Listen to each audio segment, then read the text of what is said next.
සදාකාලික සිනහවක රහස. ඈත අතීතයේ එනම් 16 වන සියවසේ මුල් භාගයේදී ඉතාලියේ ෆ්ලොරන්ස් නුවර ෆ්‍රැන්චෙස්කෝ ඩෙල් ජියොකොන්ඩෝ නම් පොහොසත් සේද වෙළඳකු ජීවත් විය. ඔහු තම ආදරණීය බිරිඳ වූ ලීසා ගෙරාඩිනී වෙනුවෙන් අපූරු තෑග්ගක් දීමට කල්පනා කළේය. ඒ ඔවුන්ගේ අලුත් නිවසට පැමිණීමක් සහ ඔවුන්ගේ දෙවන දරුවාගේ උපත සැමරීම වෙනුවෙනි.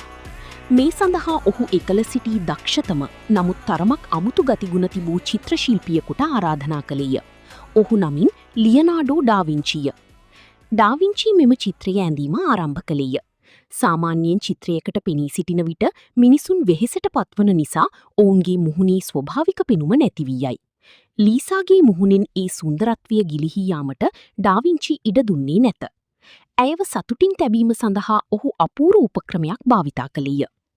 ලීසා චිත්‍රයට පෙනී සිටින සෑම අවස්ථාවකදීම ඇයට පසුබිමින් මිහිරි සංගීතයක් වාදනය කිරීමටත් විහිළුකාරයන් සහ කවටයන් ලවා ඇයව සිනහ ගැස්වීමටත් ඩාවින්චි කටයුතු කළේය.